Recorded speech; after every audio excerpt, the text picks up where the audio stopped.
समुद्रस्य हिमाद्रश्चैव दक्षिणं वर्षं तद् भारतं नाम भारतीयत्र सन्तति।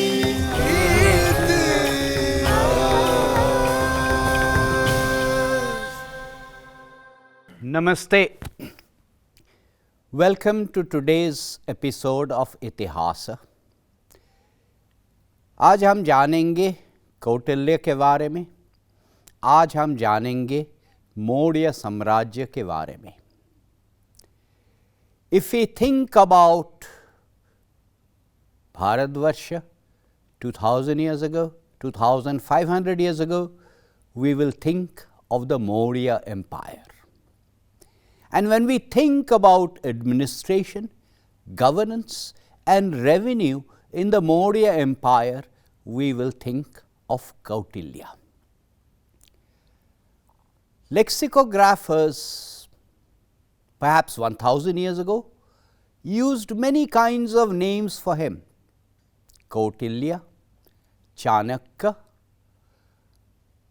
even Vatsayana, Mallenaga, Dramila, Angula, Vishnugupta, Pakshila Swami.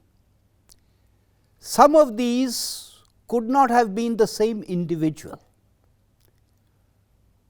The name Kautilya almost became generic and was applied to all kinds of different people. Let's just call him Kautilya and or Chanakya. His gotra was Kautalya, but everyone knew him as Kautilya. And Chanakya means Chanaka's son. Kautilya's name is associated primarily with Arthashastra, but there are several maxims and aphorisms that are also attributed to Kautilya. There is of course a story connected with Kautilya and Chandragupta Maurya and the end of Mahapadma Nanda, described originally in the Vishnu Purana. So we have Kautilya, we have the Maurya Empire, which lasted for almost 500 years.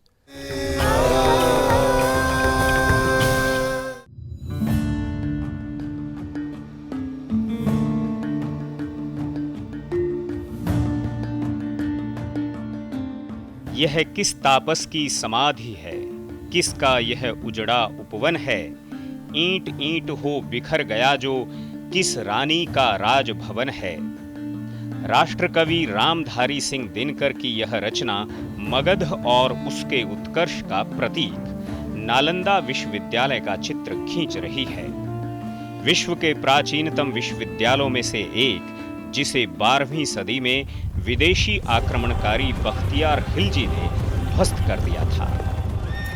Dinkar Magadh के उत्कर्ष का वर्णन करते हुए लिखते हैं, यह खंडहर उनका जिनका जग कभी शिष्य और दास बना था, यह खंडहर उनका जिनसे भारत भू का इतिहास बना था। मगध के उत्कर्ष के पीछे जिनकी सबसे बड़ी भूमिका थी, वे थे आचार्य चाणक्य। वो कहा करते थे, भारत को न तो कोई पराधीन कर सकता है और ना ही भारत किसी को अपनी दासता के बंधन में रखना चाहता है। न दास भावो आर्यस्य। किसी भी राज व्यवस्था की कसौटी है प्रजा की सुख सुविधाएं और सामाजिक, आर्थिक और शैक्षणिक विकास। हमारे शास्त्रों ने लिखा, हमारी संस्कृति ने सिखाया, ऐसे ही अनमोल सूत्रों का संकलन कर राष्ट्र को शक्तिशाली होने का संदेश दिया था आचार्य चाणक्य ने। शस्त्रेण रक्षिते राष्ट्रे शास्त्र चिंता प्रवर्तते। शस्त्र से रक्षित राष्ट्र में ही शास्त्र चिंतन संभव है। चाणक्य कौन थे, क्या करते थे, और यदि मौर्य साम्राज्य के उत्कर्ष के लिए प्रमुखता से उनका नाम लिया जाता है तो सचमुच उनकी भूमिका क्या रही होगी। इस घटना को घटे 2000 वर्ष से अधिक का समय हो चला है। अलेक्जेंडर नाम का एक यूनानी विश्व को जीतने के लिए निकलता है। उसे लोग सिकंदर के नाम से भी जानते हैं। रास्ते में भयंकर रक्तपात करता हुआ वो भारत पहुंचता है। कुछ छोटे छोटे राज्यों को जीत भी लेता है।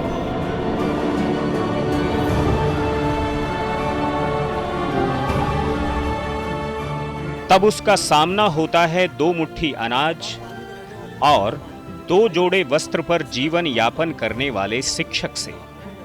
वो शिक्षक जो तक्षशिला विश्वविद्यालय में विद्यार्थियों को राजनीति की बारीकियों से अवगत करा रहा होता है। सिकंदर भारत तक पहुंच पाया, इसके पीछे यहाँ के जनपदों के बीच परस्पर संघर्ष की दास्तान है। अलक्षेंद्र, अलक्षेंद्र, अलक्षेंद्र! अब एक बार भी अलक्षेंद्र का नाम लिया तो मैं तुम्हें धक्के मारकर बाहर निकलवा दूंगा। समर्थ है धनानंद किसी भी आक्रांता को उत्तर देने में। और तू कौन है ब्राह्मण? किस जनपद, महाजनपद या राष्ट्र का निवासी? ये पृथ्वी मेरी माँ है और मैं उसका पुत्र हूं। माँ का नाम है भारती, इसलिए मैं हूं भारतीय। हिमालय से लेकर समुद्र पर्यंत तक जो जनपद है उस राष्ट्र का मैं निवासी, और उसका नाम है भारत। कहां है वो भारत? वो श्रुति में है, वो स्मृति में है, वो सूत्रों में है, वो आगम में है, निगम में है, इतिहास महाकाव्यों में है, धर्म अभिधर्म में है, सरस्वती सिंधु नर्मदा कावेरी सरिता सागर, कश्मीर कांची पर्वत पठार खेत खलिहानों वन विहारों में है सम्राट। वाचाल, इस खंड खंड में बटे हुए भारत में तू रहता कहां है? तक्षशिला भारत में। मैं दूत हूं उनका जो अलक्षेंद्र द्वारा मारे जाएंगे। मैं दूत हूं उनका जो अलक्षेंद्र के सैनिकों के पैरों तले रौंद दिए जाएंगे। मैं दूत हूं उस भारत भूमि का जो अलक्षेंद्र के द्वारा पदाक्रांत होगी। मैं दूत हूं भारत की उस स्वतंत्रता का जो कुचल दी जाएगी सम्राट। रही किसी आक्रांता की चुनौती तो मैं उसके गंगा पार करने की प्रतीक्षा करूंगा। किसी ने साहस किया, उसका सिर मगध की ठोकर में होगा। आत्मा की एकात्मा की घोषणा करने वाले राष्ट्र के जनपदों में एकता नहीं है। वसुधा को कुटुंब कहने वाले राष्ट्र में एकता नहीं है। अनंत आत्मा की सत्ता पर विश्वास रखने वाले राष्ट्र में अपने ही स्वजनों के प्रति रक्षा का भाव नहीं है। यह कैसा मगध है? प्रतिहार! इस उदंड ब्राह्मण की शिखा पकड़कर इसे घसीट कर बाहर ले जाओ। तो तू भी सुन ले आज एक शिक्षक का प्रण। भिक्षा के अन्न पर पलने वाला मैं विष्णुगुप्त, भारत का एक आचार्य, अपनी शिखा तब तक नहीं बांधूंगा जब तक मैं तेरा और तेरे जैसे शासकों का समूल नाश नहीं कर देता। प्राचीन काल के राजनीति अध्येता, ऋषियों और विद्वानों के कहे हुए तथ्यों को संकलित कर उन्होंने अर्थशास्त्र नामक ग्रंथ की रचना की, जिसे आज कौटिल्य का अर्थशास्त्र कहते हैं। इस ग्रंथ में राज्य की शासन व्यवस्था से लेकर सभी बिंदुओं पर विस्तार से चर्चा की गई है। चाणक्य की राजव्यवस्था ने भारत को सामरिक, सामाजिक और वाणिज्यिक रूप से शीर्ष पर ला खड़ा किया था। कृषि, राजस्व, व्यापार, विदेश नीति, सुरक्षा और गुप्तचर जैसे तंत्र पर खड़ा मौर्य साम्राज्य कई शताब्दियों तक भारत के गौरव का कीर्तिगान गाता रहा। इतिहास की आज की कड़ी में बात करेंगे मौर्य साम्राज्य की शासन व्यवस्था की और जानेंगे कैसे खड़ा हो पाया इतना वैभवशाली साम्राज्य। साथ ही जानेंगे चंद्रगुप्त मौर्य और उनके गुरु कौटिल्य के बारे में। तो आइए शुरू करते हैं सिलसिला। It is my honor and pleasure to welcome as a guest today Sumedha Ojha. Namaste. Namaste. Namaste, sir. And thank you very much. She is several things. She is a ex-bureaucrat, used to work in the Indian Revenue Service and then decided she should focus on revenue in Maurya times. Indeed, yes. Author, historian, lives in Switzerland, has written several books, including on espionage at the time of Kautilya. Welcome to this program. Dhanyavad, sir. Thank you very much, sir. It's my great pleasure and privilege. I have been a very continuous watcher of Itihas, and it's wonderful to be here with you. Thank you. Let us start with Kautilya. Tell us a little bit about Kautilya. As an individual, what do we know about him? Sir, so there are many sources. When we go back so many thousands of years, we have to rely on textual sources because archaeological remains are very few and far in number. So we rely on epigraphs, on numismatics, and of course on texts. So with Kautilya, of course, the big text associated with him is the Arthashastra. The maxims, etc., sir, are a much later medieval edition, just to cash in on the name, I would say. But what he himself has written is the Arthashastra, which is a compendium of knowledge. He, in the first Prakara itself, says that it is written by Kautilya, and it is a samiksha, an analysis of all the knowledge which exists up to date and his own opinions on it. So the Arthashastra is like an encyclopedia of the ancient world with politics, economics, revenue, finance, food, clothes, trade, everything. And he mentions prior acharyas also. Yes, he mentions 14 prior acharyas and their schools, and he analyzes their thoughts on any given issue. Say it is diplomacy or envoys. So he will tell you what they said, what is correct in what they said, what is wrong in what they said, and then what he thinks. So on that time, at that time, it was the last word in political science theory.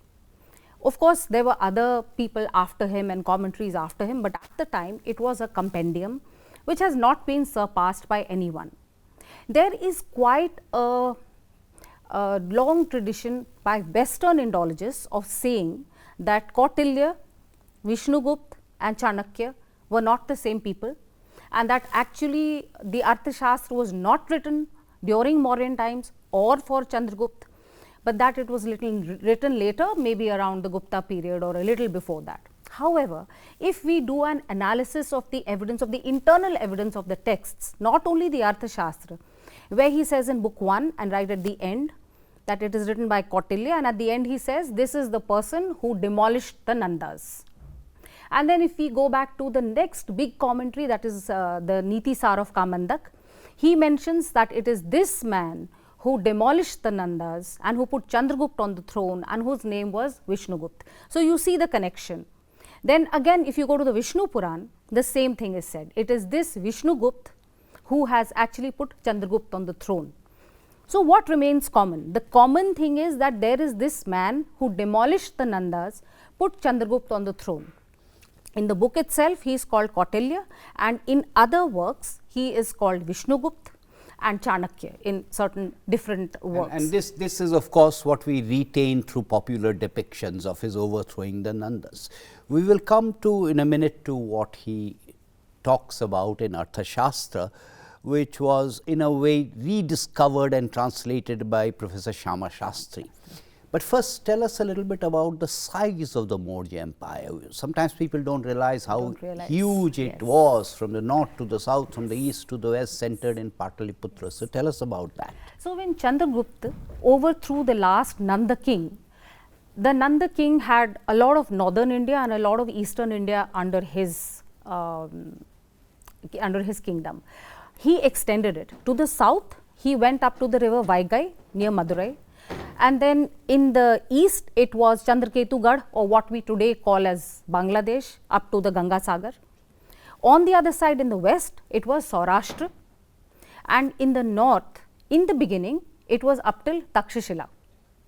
Later, the other big world empire of the time, that was Seleucus, who was one of the Diadochi or the generals of Alexander, he wanted to get the northern part of the Indian subcontinent for himself. So the two clashed. और जब दोनों में ये लड़ाई हुई तो क्या हुआ, ऐसा हमें ग्रेको रोमन सोर्सेस से पता चलता है. थोड़ी लड़ाई हुई, फिर समझौता हो गया, और उस समझौते के बाद चंद्रगुप्त अफगानिस्तान तक उन्होंने अपने किंगडम को बढ़ा लिया. तो आखिर में क्या, कुभा नदी जो आज काबुल में है, काबुल नदी जिसको आज हम जानते हैं, उस समय उसे कुभा नदी कहते थे. कुभा नदी से लेकर वैगई नदी, सौराष्ट्र से लेकर गंगा सागर, ये सारा चंद्रगुप्त का साम्राज्य था. Tamil Nadu. Yes, Tamil Nadu, Indeed sir, Tamil Nadu. और हमें इन चीज़ों के बारे में कैसे पता लगता है, क्योंकि वो शिलालेख हैं. मौर्यन शिलालेख हैं, जिनको हम अशोकन शिलालेख कहते हैं, लेकिन अगर समय मिलेगा तो मैं ये कहना चाहूँगी कि वो मौर्यन शिलालेख हैं। उनको केवल अशोक का नाम देना शायद इतना सही नहीं होगा। शिलालेखों से पता चलता है। उसके अलावा हमें कुछ टेक्स्ट भी मिलते हैं, Sanskrit, Pali, Greek, Roman. Would have required an extensive system of administration.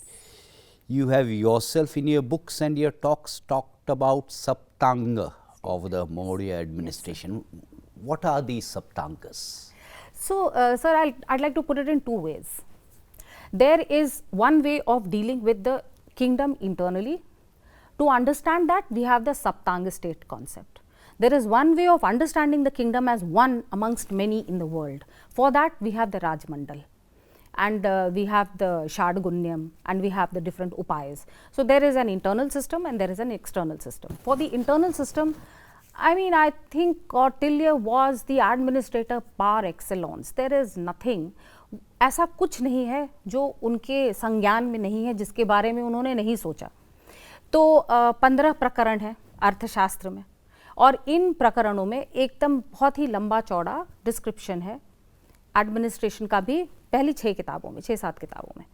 तो डिपार्टमेंट्स लिखे हुए हैं, 33 डिपार्टमेंट हैं, जिनमें आज के भी हम बहुत पहले कृषि या finance, gold, textiles, agriculture, mines, minerals, all these are very, very familiar to us. Trade was very important, internal trade as well as external trade. तो ये सारे उनके 33 डिपार्टमेंट्स थे। The king had a council, an inner council of 4 people. So that was him and the Senapati and the Purohit and the Queen Mother or the Queen. So it's interesting to note, sir, that there were women at the top echelons of decision making over there. इसके बाद इनके हमारे जिनको हम home और finance समझते हैं, उन दोनों को कुछ मिला जुला कर एक समाहर्ता और एक सन्निधात्री होते थे। समाहर्ता होम और फाइनेंस के मिक्सचर समझ लीजिए, और सन्निधात्री because at the time we had to keep everything in kind, so there were many store houses, उनके वो करता धरता थे। ये these two were the main people apart from the inner council. और ये एक और इंटरेस्टिंग बात है कि राजा जो सम्राट थे, उनकी सिक्योरिटी में केवल स्त्रियां होती थीं, और उन स्त्रियों की एक कैप्टन होती थी, अंतर्वंशिका उनको कहते थे। She controlled direct access to the king, तो she was one of the most powerful people in the entire kingdom. ये तो these were people at the head of the administration. फिर हर डिपार्टमेंट का स्ट्रक्चर कैसा हो और उसमें कौन कौन से लोग हों। There was a kind of team leader, assistant team leader, an accountant, then somebody who would see what is coming in, what is going out. So there is a precise description. और ये देखिए, अर्थशास्त्र तो एक manual है, ऐसा नहीं कि उन्होंने लिखा कि चंद्रगुप्त मौर्य के साम्राज्य में ऐसा होता था, वो तो एक मैनुअल है। लेकिन अगर हम बाकी और एविडेंस के सोर्सेज से उसको मिलाएं, शिलालेखों में जो लिखा है, मेगास्थनीज ने जो लिखा है, इन चीज़ों को अगर हम मिलाएं और क्रॉस रेफरेंस करें, तो हमें ये समझ आता है कि काफ़ी कुछ वो रूप मौर्य साम्राज्य का वैसा ही था जैसा अर्थशास्त्र में लिखा जाता। हूबहू हम नहीं कह सकते, लेकिन काफ़ी कुछ वैसा ही था। तो वो एक बहुत ही एक्सटेंसिव, पावरफुल, कॉम्प्लेक्स किंगडम के लिए एडमिनिस्ट्रेटिव रूल्स थे। रेवेन्यू और टैक्सेशन के बारे में बताइए थोड़ा सा। मैं तो खुद इनकम टैक्स डिपार्टमेंट से इसीलिए तो आती हूँ पूछ रहा सर। तो इसके बारे में उनके तरह सर, एक होता था आय शरीर, और अकाउंटिंग करते थे बहुत बढ़िया, और एक आय शरीर होता था और एक व्यय शरीर। So you had income and expenditure.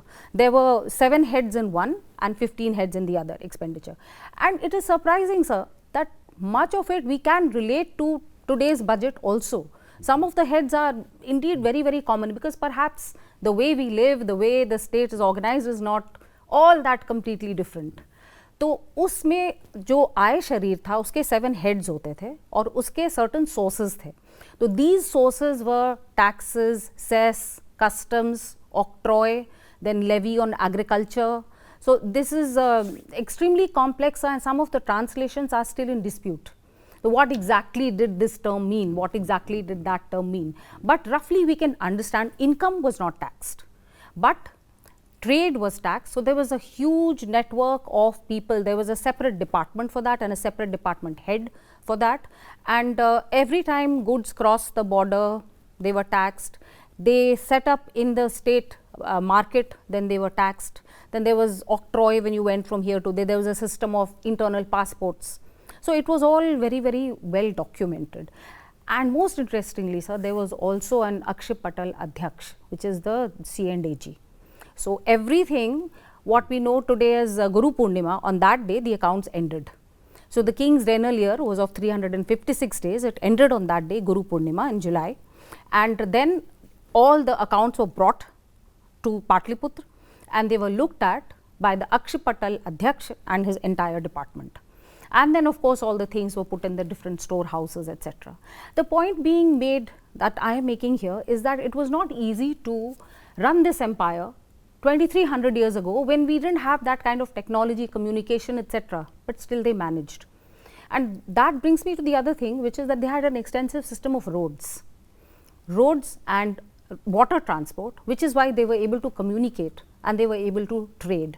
And agriculture, army and trade, these were the three pillars of that complex power of the Mauryans. This was the internal part. And how Kautilya wants us to understand this is through the Saptang concept. So what does a kingdom consist of? So it consists of 7 things. The first one is the Swami or the king. The second is Amatya, which is the administration. The third is Janpad, which is the land and the people. Then you have Durg, which is the forts. Then you have Dand, which is the army. Then you have Kosh, which is the treasury, and you have Mitra, which is international relations and your whole network of kingdoms you are friendly with or not friendly with. So this Saptang state is the basic theoretical concept through which you analyze not only your strengths and weaknesses but also everyone else's. And so if we try to study political science theory today, theories are very, very much similar to this. They pick up these same elements because these are the elements which are important in any kingdom. So I of course also feel that he is not given his due as far as political science and international relations is concerned. So that was how he looked at the state internally, these 7 elements, and that Mitra, which is a separate story of course and a very complicated one with 12 relationships and the Rajamandal, that was the way they looked at it outside. And it is only because of this complex and sophisticated thinking that this very difficult to manage state was actually managed very well for more than 150 years. Ashok in his last days, well, I think he ruled for too long and he lost a lot of his abilities. So the state really went to rack and ruin. I know it is complicated, you yourself said so, but tell us a little bit about the external relations also. Simply, I am asking this particularly because you have written books around using spice. तो sir Kautilya एक बहुत he really had a very complicated spy system. तो ये जो गुप्तचर थे इनके लिए जो प्रकरण है अर्थशास्त्र में कुछ खास इन गुप्तचरों के लिए हैं. बहुत तरह के क्लासिफिकेशंस हैं कि किस तरह के गुप्तचर होते थे. एक मैं सिंपल बता दूंगी कि उनका एक सिंपल क्लासिफिकेशन था. कुछ थे जो हेडक्वार्टर्स में रहते थे और एक जगह रहते थे और कुछ थे जो हमेशा घूमते रहते थे. तो दिस वाज ये दोनों डिवीजन थे. उसके बाद किन किन लोगों को आप बनाइए गुप्तचर, उनको क्या ट्रेनिंग दीजिए और उनको क्या सिखाइए, किस तरह की गुप्त भाषा और किस तरह से वो कम्युनिकेट करें, कहाँ जाएं, ये ऐसी चीज़ें हैं जिनसे हमें सीखना चाहिए सर. बिकॉज क्योंकि वो अभी भी हम कर सकते हैं. एक जैसे उनका था कि स्त्रियां they make the best spies. So most of his espionage system was based on women. तो women of all classes of life, वो हो सकता है कि वो फार्मर्स वाइफ और हाउस होल्डर, या एक और बहुत इंपॉर्टेंट कैटेगरी है सर गणिका. मेरी अपनी जो मैं किताबें लिखती हूँ उर्नभी सीरीज़, उसमें जो प्रोटैगनिस्ट हैं वो एक गणिका हैं. तो गणिका एक डांसिंग गर्ल होती थी, पर गणिका खूबसूरत ही नहीं होती थी, वो they were the best educated in the country. Veda, Vedanga और 64 कला, and they had to be very smart. And they were often used as diplomats and they were also used as spies. तो उनको दूसरी जगह भेज देते थे और वहाँ एक उन्होंने अपना डांसिंग हाउस अपना बना लिया. वहाँ सारे बड़े लोग आते थे उस किंगडम के, तो तो बहुत आसान हो जाता था उनसे मिलना जुलना, इंफॉर्मेशन एक्सट्रैक्ट करना, हनी ट्रैप्स। सर चंद्रगुप्त की जो कथा है उसमें भी उन्होंने अपने सबसे बड़े एनिमी को एक गणिका के थ्रू ही डिस्पैच किया था। पोरस उनका नाम था, और वो जो विशाख दत्त की किताब है मुद्रा राक्षस, इसमें ये कहानी है। तो उन्होंने भी एक गणिका का ही इस्तेमाल किया था, और फिर उन्होंने he had dispatched his greatest enemy. Is it fair to say that this entire system of administration and revenue collection is what enabled Ashoka to spend time on other things? Without that, without Kautilya and Chandragupta Maurya, Ashoka would not have been able to afford it. एकदम सही कहा आपने sir, एकदम सही कहा। उन्होंने, कौटिल्य ने और चंद्रगुप्त के साथ मिलकर जिस ढांचे को खड़ा किया, उस ढांचे पर अशोक का his entire dependence was on that, और उन्होंने अपनी तरफ से कुछ नहीं किया sir. So I always call him, he is one of those like dynasty inheritors who inherited a strong, powerful empire and then ran it into the ground. So I mean, if I can digress a bit, अगर मैं थोड़ा बोलूँ तो अशोक को sir एक तरह से एक पुतला बना दिया गया, कुछ लोगों ने जानकर बनाया। ये जो sacred books of the east लिखने वाले थे, रीस डेविड एटसेट्रा, उन्होंने ऐसा डिसाइड कर लिया कि ये जो बौद्ध धर्म है उसका रिलेशन सनातन धर्म से वही है जो प्रोटेस्टेंट्स का कैथोलिक्स के साथ है। तो ये एक प्रोटेस्ट था, और हिंदू धर्म की जितनी बुराइयां थी उनको ख़त्म कर दिया बौद्ध धर्म ने, और ये करने वाले थे Ashok. They drew parallels with Constantine, जो क्रिश्चियन बन गया था और जिसने पूरे रोमन एम्पायर में क्रिश्चियनिटी फैलाई। सत्य शायद ऐसा नहीं है सर, क्योंकि वो एक तो जो कहानी है कि वो इतना दुख हुआ उसे कलिंग से की लड़ाई में, उसके युद्ध में, कि उसके बाद वो बौद्ध बन गया, ये सब भी बिल्कुल सही नहीं है सर। लेकिन उसको एक हैजियोग्राफी बनाई गई है, और आज के दिन में भी सर वो हैजियोग्राफीज निकलते रहते हैं। और ये जो पियादासी नाम है फॉर एग्जांपल, ये चंद्रगुप्त, बिंदुसार और अशोक तीनों यूज़ करते थे। तो ये कहना कि जहाँ भी पियादासी लिखा है ये अशोक का काम है, ये सही नहीं है। और वो जो ये अशोक के वो जो स्तंभ हैं, वो स्तंभ अशोक के पहले भी थे, ये उन्हीं के शिलालेखों में से ही पता लगता है। एक शिलालेख में उसने लिखा है कि जहाँ भी आपको स्तंभ मिलें वहाँ ये मेरे आप लिख दीजिए इंस्ट्रक्शंस, और जहाँ स्तंभ नहीं है वहाँ आप एक बना दीजिए। इससे हमें पता लगता है कि पहले भी थे। तो ये स्तंभ मौर्यन है, उनको अशोकन बना दिया गया है। एम्पायर सर चंद्रगुप्त ने खड़ा किया और कौटिल्य ने खड़ा किया, वो सारा क्रेडिट अशोक को दे दिया गया है। अशोक को एक शायद वो 1940s और 50s में एक बनाया गया ऐसा राजा जिसे उस समय के लोग सोचते थे कि यही सही है। और ये एक और बात मैं ज़रूर कहना चाहूँगी, अशोक को एक लिबरल, उदार, बुद्धिस्ट किंग के रूप में जाना जाता है। कैसे? शिलालेखों पर जो लिखा हुआ है उससे। वो अपनी प्रजा के बारे में बहुत सोचता था, उस पर लिखा रहता था, उनकी खुशी में ही मेरी खुशी है, उनके लिए मैं ये कर रहा हूँ। और उसने बहुत सारी चीज़ें लिखी है, मैं जीव जंतुओं के लिए क्या करता हूँ, और भी लिखी है कि यहाँ मैं कुएँ खुदवाता हूँ, यहाँ किसी के लिए कुछ करता हूँ, मेडिसिन उपलब्ध कराता हूँ। ये सब these are taken as examples of his wonderful, liberal and helpful attitude. I would invite people to read the Arthashastra. These things which are written on the Shilalekhs are directly from the Arthashastra. So where are they from? They are from the tradition of kingship in India. Sumedha ji, thank you very, very much. It was wonderful listening to you. We could have gone on for hours and hours. For those of you who are interested, she has written fiction, but it's based on fact. And she's also got talks. You'll find them floating around all over the place if you want to learn more. Namaste. बहुत बहुत धन्यवाद sir. नमस्कार।